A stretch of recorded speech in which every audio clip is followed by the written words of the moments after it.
बेटी तो पढ़ाई होती है। एक इमोशनल कहानी। एक शहर में सुनील नाम का एक इंसान रहता था। सुनील एक कपड़ों की दुकान पर काम करता था। उसकी बहुत साल पहले शादी हो गई थी। सुनील को हमेशा से एक लड़का चाहिए था। लड़का यह वंश का कुलदीपक होता है, पिता का नाम रोशन करता है और बुढ़ापे का सहारा होता है। पर लड़की शादी करके अपने ससुराल चली जाती है। ऐसी सोच रखने वाला सुनील पड़ोसियों को भी यह बात बताता था। शादी के कुछ साल बाद उसे दो लड़के हुए। बड़े बेटे का नाम राजा और छोटे बेटे का नाम रवि रखा। कुछ सालों के बाद सुनील के पत्नी की मृत्यु हो गई। उसके बाद सुनील ने अपने दोनों बेटों का ख्याल रखा। समय बीतता गया और सुनील के दोनों बेटे बड़े हो गए और अब दोनों बेटे नौकरी करने लगे और दोनों बेटों की शादी भी हो गई। शादी होने के बाद भी वह सब एक साथ ही रहते थे। कुछ साल एक साथ खुशी खुशी रहने के बाद में दोनों भाइयों के बीच झगड़े होने लगे। दोनों बहुओं में भी छोटी छोटी बातों पर मतभेद होने लगी। यह सब देखकर सुनील को बहुत बुरा लगता था। अब दोनों भाइयों ने अलग रहने का निर्णय लिया और वह अलग हो गए। फिर पिताजी का ख्याल कौन रखेगा, ऐसा सवाल उठा। दोनों बेटे एक एक महीना संभालेंगे, ऐसा तय किया। सुनील एक बेटे के साथ एक महीने के लिए रहने लगा, फिर दूसरे बेटे के पास एक महीना।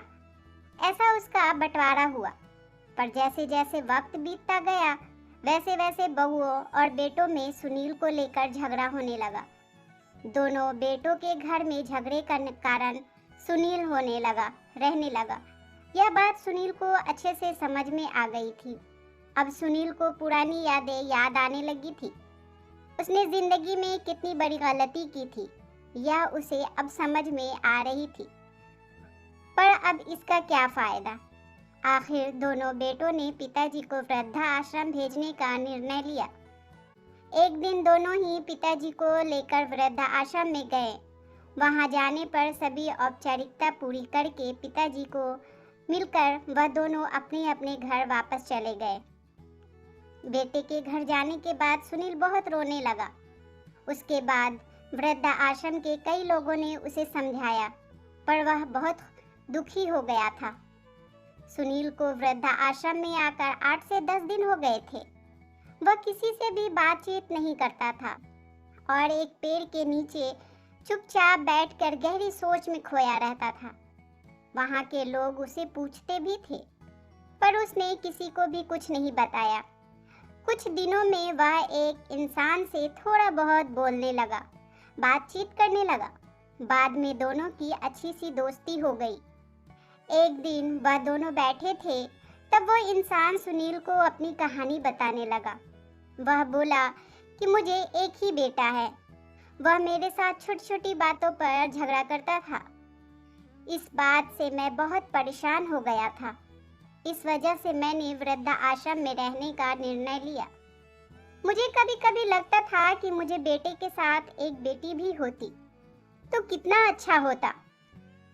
कम से कम आज वो मेरे बुढ़ापे की लाठी बन सकती। उस इंसान का बोलना सुनकर सुनील और ज्यादा दुखी हो गया और वह बहुत गहरी सोच में खो गया। सुनील को दुखी अवस्था में देखकर उसके दोस्त वो इंसान से पूछा, आप क्या सोच रहे हो? आपके सामने देखो। उस दिखने वाले दो व्यक्ति में से एक हमारे वृद्धा आश्रम के मालिक हैं। उनका नाम शैलेश सेठ और दूसरी उनकी बेटी है, उसका नाम अनुराधा है। वृद्धा आश्रम का सारा काम उनकी बेटी संभालती है। शैलेश सेठ इनको एकमात्र बेटी है। बेटी माँ और पिताजी से बहुत प्यार करती है। उतना ही प्यार वो वृद्धा आश्रम के हर एक इंसान से प्यार करती है। सुनील सिर्फ उसकी तरफ देखते ही रह गया और उसका मन और भी ज्यादा दुखी होने लगा। रात होने लगी थी। हर एक वृद्ध अपने अपने रूम में जाने लगे। सुनील भी अपने रूम में जाता है। रात का खाना जल्दी खाकर सब लोग सो जाते हैं। सुनील को उसका बीता हुआ कल याद आता है। सुनील की शादी होने के बाद उसे पहली बेटी हुई थी। उस वक्त उसे बहुत गुस्सा आया था।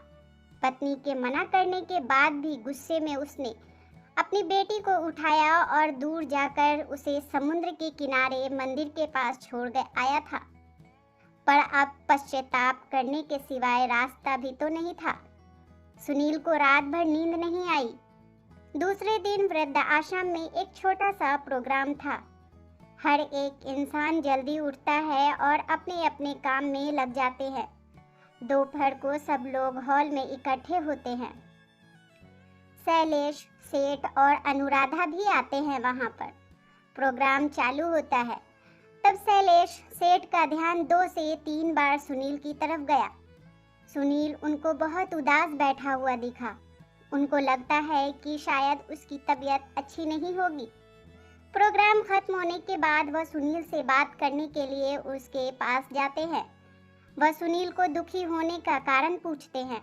तभी सुनील बहुत रोने लगता है और थोड़ी देर बाद वह अपनी पूरी कहानी उनको बताता है कि मुझे भी पहली औलाद बेटी हुई थी, पर मुझे बेटी नहीं चाहिए थी उस वक्त, इसलिए मैं गुस्से में आकर उसे एक समुद्र किनारे छोड़ आया था।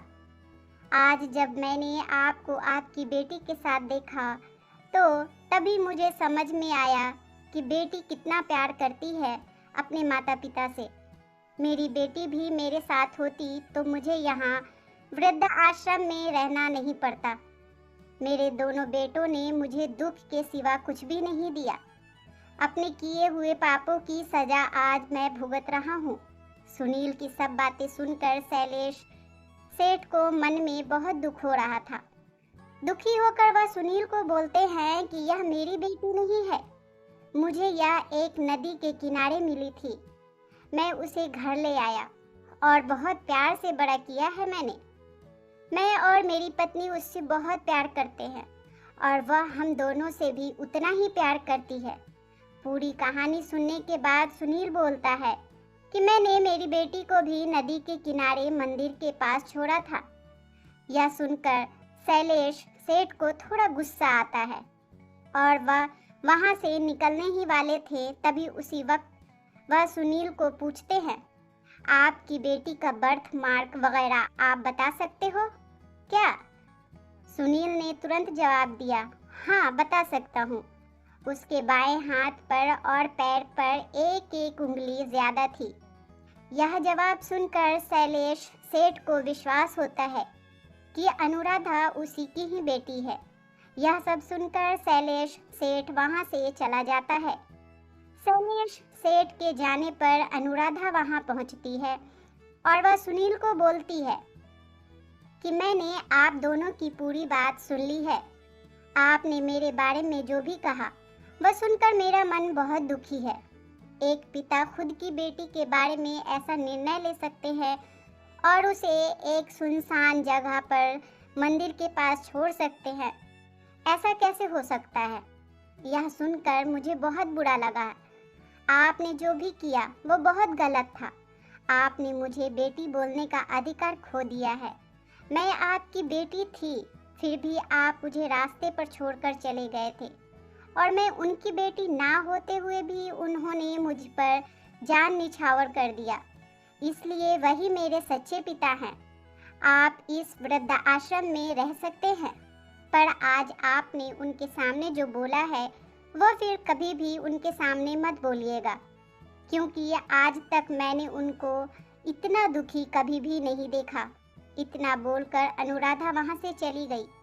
सुनील सिर्फ आंखों में आंसू लेकर उसकी तरफ देखता रह गया और अपने नसीब को दोष देता रहा। दूसरे दिन सुबह किसी को भी ना बताते हुए सुनील वृद्ध आश्रम छोड़कर चला जाता है कहीं। दोस्तों, आपको ये कहानी कैसी लगी हमें कमेंट में ज़रूर बताएं। प्लीज़ चैनल को लाइक, शेयर और सब्सक्राइब ज़रूर कर दें। एक नई कहानी के साथ मैं आपसे फिर मिलूंगी। इस कहानी को सुनने के लिए आपका बहुत बहुत धन्यवाद।